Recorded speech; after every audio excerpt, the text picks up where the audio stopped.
Kādos brīžos cilvēks jūtās pilnīgi ne savā ādā.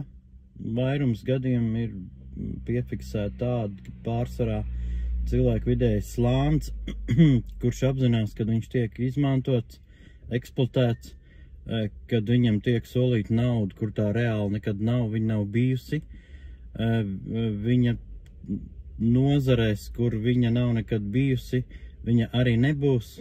Cilvēks saprot, kad viņš tiek maldināts ar dažādiem solījumiem, kur rezultātā nepildās, tāpēc cilvēki jūtas ar vien vairāk nomākt ar depresiju, ar bezizēju un sliktu pašsajūtu, un ar vien vairāk rodas tāda sajūta cilvēkiem, kad viņi dzīvo ne to dzīvi, ko viņi gribētu, un tā tālāk.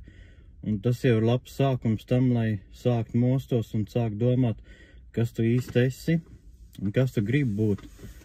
Un kāpēc ir tā, kā ir tagad, jā. Un apsveicam ir tie cilvēciņi, kas sāk analizēt šīs dzīves situāciju, šo sistēmu, kurā viņi, diemžēl, ir marionetes, jā. Kuras situācijas, kurās viņi nonāk, viņi nav tam dzimuši, bet tas nav īsti saprotams, kamēr tu nenonāc līdz brīdim, kad tu tiec līdz galam eksploatēts, un īsti nav tavs vēlamais rezultāts, jā. Un, ja paskatās apakaļ, tad skolā skolotājs tev mācīja daudz labas lietas, jā, bet pārsvarā neviens no tiem skolotājiem to reāli nevarēja pierādīt dzīvē, jā.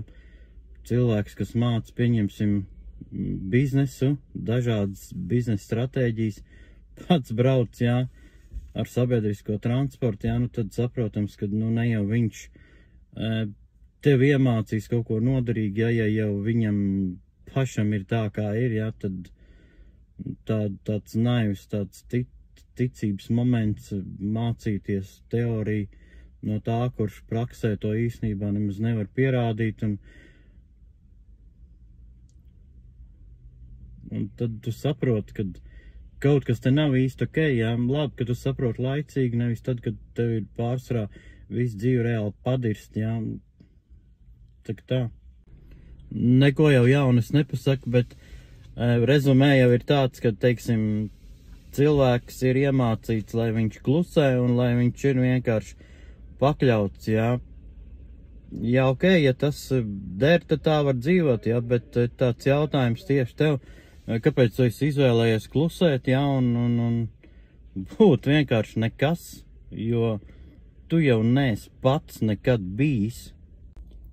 Vai tev nav nekad ienākus prātā tā doma, kāpēc tu esi pieradis pie tā, ka tev kāds norāda, ko tev darīt, un kāpēc kādam ir visu laiku jāizvēlas tavā vietā? Es tev pateikšu priekšā, kāpēc tas tā ir, tāpēc, ka tu esi vergs.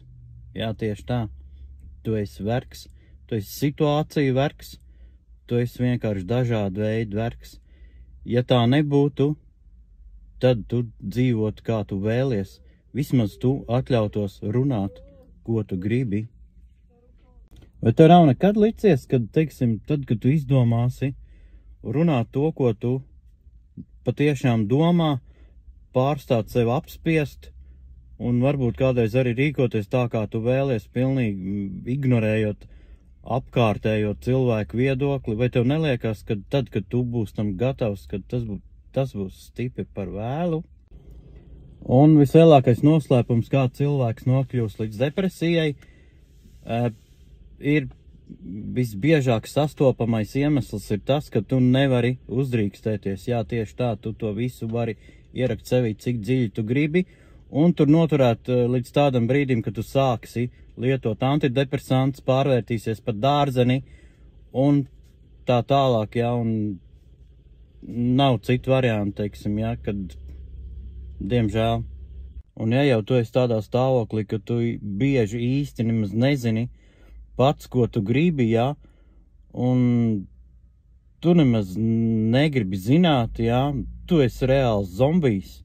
Jā, tieši tā, diemžēl tu esi zombijs, jo tu vienkārši eksistē kā kā parasts bots, jā, ar tevi var spēlēt līdz mūža galam. Iegūt savu viedokli ir iespējams tikai vienā veidā. Sāk domāt, vēlams vismaz 10 minūtes dienā sāk domāt ar savu galvu. Tad sāks veidoties. Nu, arī varbūt kaut kas vairāk no tevs nekā tikai viedoklis, bet līdz tam ir jānokļūst. Kad tu sāks domāt ar savu galvu, tad tu sapratīsi, ka tev ļoti daudz kas nepatīk. Un jo biežāk tu domās, jo vairāk tu būsi ar daudz ko neapmierināts.